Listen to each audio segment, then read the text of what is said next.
Assalamualaikum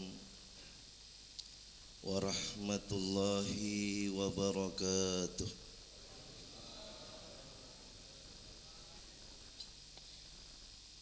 Sebelum kita mulai, seperti biasa, izinkan saya mengajak kepada seluruh jemaah untuk mengirimkan suratul Fatihah kepada saudara-saudara muslim kita yang berada di Palestina. Al-Fatihah.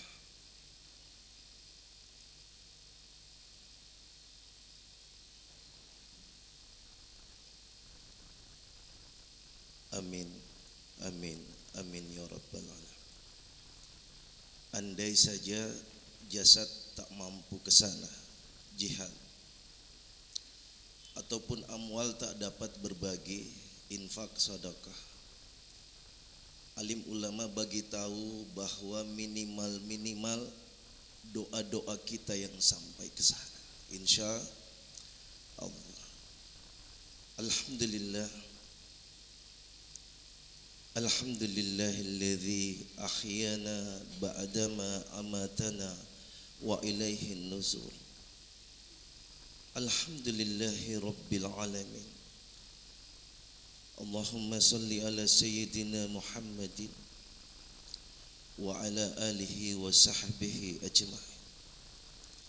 Subhanallah walhamdulillah wa la ilaha illallah wallahu akbar. Hasbunallah wa ni'mal wakil. Ni'mal maula wa ni'man nasir.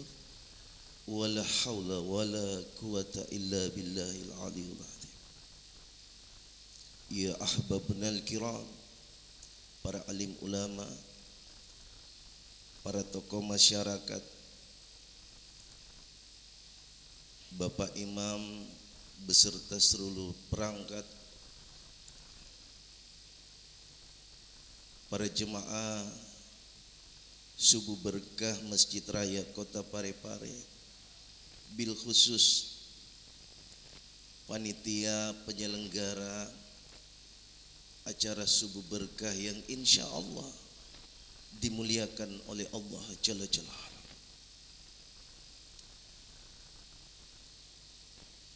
Alim ulama sampaikan sesungguhnya orang-orang beriman itu ialah orang yang senantiasa bersyukur kepada Allah Subhanahu wa ta'ala. Apapun keadaannya, dia senantiasa menunjukkan keimanan dan ketakwaannya kepada Allah. Sebab dialah Allah Subhanahu wa ta'ala zat yang menciptakan 7 petala langit dan 7 lapis bumi. Allah Jalla Jalaluhu yang menguasai seluruh makhluk yang ada di antara langit dan bumi. Allah Subhanahu wa ta'ala yang menciptakan suasana dan keadaan. Suasana sedih datang atas izin Allah. Suasana gembira itu juga datang atas izin Allah. Dialah Allah Subhanahu wa ta'ala yang berkuasa mempergilirkan siang dan malam, memasukkan siang ke dalam malam dan memasukkan malam ke dalam siang. Dialah Allah Subhanahu wa ta'ala yang berkuasa menciptakan itu bintang-bintang, rembulan, matahari tanpa gantungan. Allah Jalla Jalaluhu yang berkuasa menciptakan itu langit tanpa tiang. Dialah Allah Subhanahu wa ta'ala yang menggenggam skenario kehidupan manusia. Akan bagaimana manusia sejam kemudian, sehari kemudian, sepekan, sebulan, setahun. Itu dalam kodrat dan iradatnya Allah Jalla Jalaluhu. Tidak bergeser satu butiran pasir di pantai kecuali atas izin Allah. Bergesernya itu satu butiran pasir di pantai bukan karena derasnya ombak, kencangnya angin yang menempah, tapi wallahi bergesernya satu butiran pasir di pantai itu semata-mata atas izinnya Allah Jalla Jalla. Jatuhnya satu dedaunan dari rantingnya bukan karena itu daun kering, bukan karena angin kencang yang menempah, tapi jatuhnya satu dedaunan dari rantingnya semata-mata atas izinnya Allah Jalla Jalla. Maka apa-apa saja yang Allah Jalla Jalaluhu kehendaki terjadi, maka pasti dan pasti akan terjadi. Meskipun seluruh manusia menolak, meskipun seluruh manusia enggan tak mau, narik kuna puelo pengallahu taala idza arada syai'a ayyakula lahu kun fayakun. Jikalau Allah berkehendak atas sesuatu, Allah tinggal bilang kun jadi, fayakun, maka jadilah dia. Begitu juga sebaliknya hadirin yang mulia. Apa-apa saja yang Allah Jalla Jalaluhu tidak kehendaki terjadi, meskipun manusia itu usaha mati-matian, bahkan mati-matian dia usaha, dia banting tulang dibanting-banting, dia peras keringat diperas-peras, dia kumpulkan seluruh kekuatan untuk buat satu perkara saja. Narek kodena puelo pengalat ta'ala. Jikalau Allah tidak berkehendak, maka pasti dan pasti tidak akan terjadi. Inilah makna kalimat la ilaha illallah. Setelah kita bersyukur kepada Allah dan memujinya, salawat dan taslim tercurah kepada Nabi Allah, baginda Rasulullah Nabi Muhammad sallallahu alaihi wasallam. Assalamualaikum ya Rasul. Manusia yang paling santun lisannya, paling baik akhlaknya, paling bijaksana keputusannya, manusia yang paling tulus cintanya, paling tinggi perangainya, manusia yang paling panjang tahajudnya, paling bagus tajwidnya. Bahkan hadirin, dialah satu-satunya manusia, bahkan satu-satunya makhluk. Apa itu makhluk, Pak? Makhluk itu apa saja selain daripada Allah namanya makhluk, kecuali ada satu pendapat Al-Quran namanya kitabullah. Malaikat, manusia, gunung, matahari, rembulan, semua namanya makhluk. 18.000 jenis itu makhluk. Itu jenisnya, bukan jumlahnya. Satu jenis saja manusia tidak mampu menghitung. Contoh, macawe tasi epolekoi, ikan-ikan di laut. Apa ada manusia yang mampu menghitung berapa jumlah ikan di seluruh dunia? Atau butiran pasir di pantai? Atau berapa jumlah bebatuan dedaunan yang ada di seluruh dunia? 18.000 jenis makhluk ciptaan Allah. Allah berfirman dalam Al-Quran, laqad khalaqnal insana fi ahsani taqwim, kata Allah.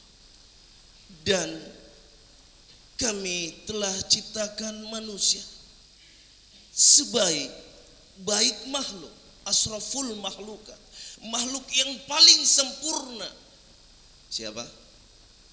Manusia. Nah, sejak zamannya Nabi Adam alaihissalam sampai manusia yang paling akhir nanti, ada manusia pilihan yang jumlahnya 124.000. Siapa mereka?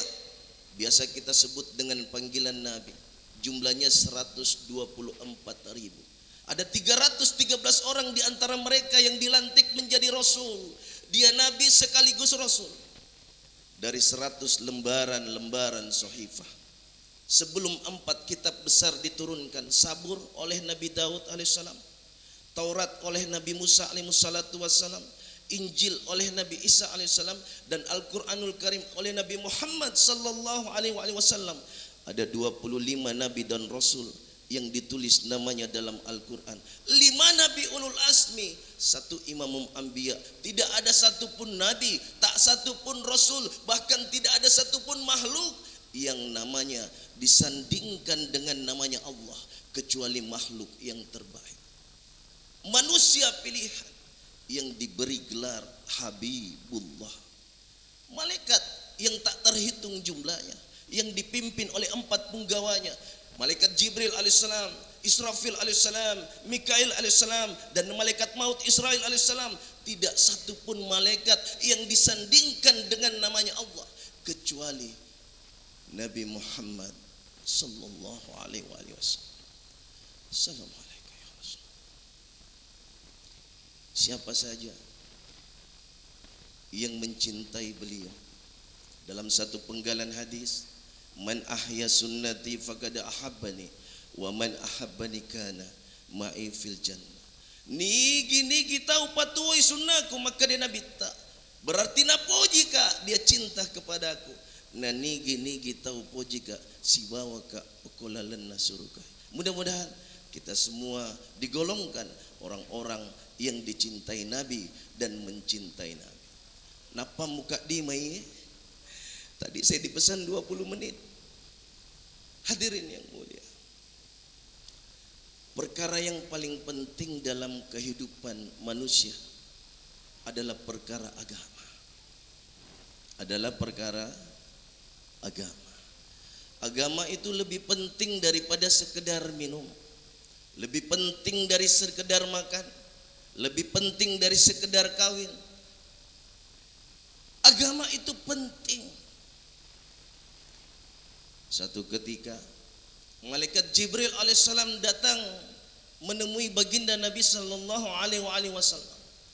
Kemudian bertanya kepada Nabi, "Ya Muhammad, melok ka makutana. Aku ingin bertanya kepadamu." Maka kata Rasulullah, "Silahkan wahai Jibril." Maka malaikat Jibril alaihissalam mulai bertanya kepada Rasulullah, "Wahai Rasulullah, manakah yang lebih mulia dunia daripada engkau?" Maka baginda Nabi sallallahu alaihi wasallam tersenyum, kemudian berkata kepada Jibril, "Wahai Jibril, 18.000 jenis makhluk ciptaan Allah, dari 4 penghulu, angin, air, api dan tanah, dan seluruh apa-apa yang ada di dalamnya, semua itu diciptakan untuk berhikmat kepada aku, wahai Jibril. Maka ketahuilah, aku lebih mulia daripada ini dunia." Lalu Jibril alaihissalam kembali bertanya, "Kalau begitu ya Rasul, manakah yang mulia diriku daripada engkau?" Maka Rasulullah kembali tersenyum, kemudian menyampaikan kepada Jibril alaihissalam, "Wahai Jibril, aku tahu bahwa engkau adalah penghulu daripada malaikat. Iko na bosna malaikat, saya tahu itu. Tapi ketahuilah Jibril, engkau diciptakan untuk melayani aku. Engkau diperintahkan Allah untuk membawa wahyu kepada seluruh nabi, bahkan kepadaku. Engkau jadi pelayanku. Maka ketahuilah, aku jauh lebih mulia daripada dirimu." Jibril kembali bertanya, "Kalau begitu wahai Muhammad, manakah mulia surga daripada engkau?" Rasulullah kembali tersenyum, kemudian menyampaikan kepada malaikat Jibril alaihissalam, "Wahai Jibril, menjelang datangnya bulan Ramadan, 8 pintu surga dibuka, dihias. Seluruh kesenangannya, kenikmatannya yang tidak pernah terlihat oleh mata manusia, tidak pernah terdengar oleh telinga manusia, tidak pernah terbayangkan oleh pikiran manusia. Keindahan-keindahan surga, semua itu diciptakan karenaku, wahai Jibril. Maka ketahuilah, aku lebih mulia daripada itu surga." Kemudian malaikat Jibril alaihissalam kembali bertanya, "Kalau begitu ya Muhammad, manakah mulia agama daripada engkau?" Seketika itu baginda Nabi sallallahu alaihi wasallam menundukkan pandangannya. Kemudian tak terasa berlinang air mata beliau. Lalu kemudian mulailah Rasulullah bercerita tentang pentingnya itu agama. "Wahai Jibril, suatu ketika ada seorang ibu tua yang membawa kayu bakar di pundaknya. Di saat aku melihat ibu tua itu membawa kayu bakar di pundaknya, aku berlari kecil menghampiri itu ibu. Lalu kemudian aku menawarkan jasa kepadanya. Aku berkata kepada ibu itu, 'Ya Ummi, wahai ibu, maukah aku bawakan kayu bakar?' Maka tanpa basa-basi ibu tua itu memberikan kayu bakar tersebut kepada baginda Nabi sallallahu alaihi wasallam. Maka diangkatlah itu kayu bakar di pundak yang mulia Rasulullah sallallahu alaihi wasallam. Singkat cerita, sampai di ujung kota. Ibu tua itu berkata, wahai pemuda, turunkan. Gubuk tuaku sudah sampai. Aku belum pernah berjumpa dengan pemuda sebaik engkau, belum pernah. Ingin rasanya aku membalas kebaikan, tetapi apa daya, aku seorang janda tua yang miskin, tidak punya apa-apa. Tapi aku ingin memberikan sesuatu kepadamu. Aku punya nasihat untuk. Maka ibu ini mulai bercerita, memberikan nasihat kepada baginda Nabi sallallahu alaihi wasallam. Kata ibu itu, wahai pemuda, jika suatu saat nanti engkau bertemu dengan seorang laki-laki, dia bernama Muhammad, dia mengaku nabi, ketahuilah bahwa dia pendusta. Bayangkan hadirin, jasa kebaikan Rasul tidak dibalas dengan ucapan terima kasih. Apa yang dia dengarkan? Tapi kata Nabi, wahai Jibril, hancur hatiku, remuk jantungku, tapi aku tidak marah. Semua itu kulakukan demi itu agama. Tidak sampai di situ, wahai Jibril. Keseharian saya memberikan makan orang buta Yahudi di ujung pasar Atin. Setiap hari aku memberikan makanan kepadanya dengan penuh kelembutan dan dikasih sayang. Tapi setiap kali juga aku usai memberikan makanan, bukan ucapan terima kasih yang diberikan kepadaku. Dia memberikan nasihat yang sama. Apa nasihat orang buta Yahudi itu? Wahai pemuda, seandainya nanti engkau bertemu dengan seorang laki-laki, dia bernama Muhammad, dia mengaku nabi, ketahuilah bahwa dia pendusta. Jibril, sakit hati ini, wahai Jibril. Tapi wallahi sungguh aku tidak pernah marah. Semua itu kulakukan demi untuk agama. Maka tuan-tuan yang mulia, agama ini sangat penting dalam kehidupan seseorang. Siapa saja yang ada hubungannya dengan agama, jangankan manusia, makhluk pun Allah angkat derajatnya. Kita bagi contoh, lembaran kertas yang tidak ada hubungan dengan agama, itu setelah dipakai, kadang dipakai jadi bungkusan sesuatu, bungkus kacang, bungkus apalagi gorengan, ya. Setelah itu dibuang ke tong sampah. Setelah itu dibakar. Kertas yang tidak ada hubungannya dengan agama Allah campakkan. Tapi perhatikan kertas yang ada hubungannya dengan agama, dia mulai menjadi lembaran-lembaran Al-Quran. Perhatikan, itu kertas yang ada hubungannya dengan agama. Kalau mau dibawa dengan penuh hormat dan hati-hati. Disimpan di tempat yang tinggi, kadang dikasih minyak wangi. Al-Quran, lembaran kertas yang tadinya tidak dimuliakan, karena ada hubungannya dengan agama, Allah angkat derajatnya. Butiran pasir yang ada di masjid ini, keramik-keramik yang ada di masjid ini, hadirin yang mulia, tidak seperti keramik yang ada di istana. Konon katanya keramik yang ada di istana itu impor dari Italia. Selembarnya harga 172 juta selembar, Pak. Dibandingkan keramik yang ada di masjid ini, tidak ada bandingnya harganya. Tapi perhatikan keramik yang sudah ada hubungannya dengan agama. Kalau mau masuk di keramik ini, di tempat ini, mesti melepas sandal, Pak. Kalau mau audiens dengan Bapak Presiden, tidak diterima kita, Pak, kalau pakai sandal. Kecuali zamannya Pak Gus Dur kemarin, sempat diterima meskipun pakai sandal. Sekarang mau jumpa sama Presiden tidak bisa, Pak, kalau tidak pakai sepatu. Padahal itu keramik yang ada di istana mahal harganya. Tapi karena tidak ada hubungannya dengan agama, diinjak-injak itu keramik yang harganya mentereng. Tapi keramik yang ada di masjid ini, Pak, karena ada hubungannya dengan agama, kalau mau masuk wudu dulu, ya. Bahkan manusia yang paling tinggi jabatannya saja mesti meletakkan mahkotanya sejajar dengan kakinya, Pak. Kenapa? ini tehel, keramik, karpet ada hubungannya dengan agama, Allah angkat derajatnya. Bagaimana lagi manusia? Manusia kalau dia berhubungan dengan agama, subhanallah.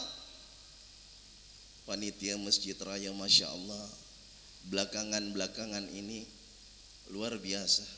Alhamdulillah, kita dukung, kita tingkatkan agar supaya Masjid Raya ini jadi percontohan masjid-masjid lain. Kita mau masjid lain juga buat seperti ini, sehingga seluruh masjid minimal ada di kota Parepare buat amal-amal agama. Ini 17 menjelang Hari Kemerdekaan Republik Indonesia. Ini kemerdekaan Republik Indonesia bukan hadiah dari orang-orang Jepang, bukan kado dari orang-orang Belanda, tidak turun dari langit seperti turunnya embun di waktu malam, tidak muncul dengan hanya mengucapkan zimzalabim abracadabra. Ini kemerdekaan yang sekarang kita kecap, kita nikmati, kita rasakan, bukan dibawa oleh angin atau burung-burung, tidak dialirkan oleh aliran sungai, bahkan sungai Nil sekalipun, tapi kemerdekaan yang sekarang kita nikmati, kita rasakan, ini ditegakkan di atas untaian air mata, cucuran keringat, genangan darah, pengorbanan harta dan nyawa para pejuang-pejuang terdahulu. Oleh karenanya hadirin, jangan kita sia-siakan pengorbanan mereka, jangan kita kotori darah suci mereka dengan banyak melakukan maksiat. Hadirin yang mulia, ini dunia akan kita tinggalkan, demi Allah, dunia akan kita tinggalkan. Kita tidak tahu kapan ajal merenggut nyawa. Sehebat apapun kita cinta kepada ini dunia, wallahi kita akan meninggalkan ini dunia. Sebab ini dunia bukan tempat kita tinggal selamanya, tapi selamanya ini dunia akan menjadi tempat kita meninggal. Maka mari kita persiapkan bekal-bekal kita. Kita isi kemerdekaan ini dengan banyak melakukan kebaikan-kebaikan. Mudah-mudahan kita semua diberikan keberkahan sehingga dalam menjalani sisa-sisa umur kita, kita isi dengan kebaikan-kebaikan sesuai dengan kemampuan kita masing-masing. Mudah-mudahan ada manfaatnya. Terima kasih atas segala perhatian. Mohon maaf jika ada kekurangan. Kita tutup dengan bacaan kifarat majelis. Subhanallahi wa bihamdihi, subhanakallahumma wa bihamdik, asyhadu an la ilaha illa anta astaghfiruka wa atubu ilaik. Assalamualaikum warahmatullahi wabarakatuh.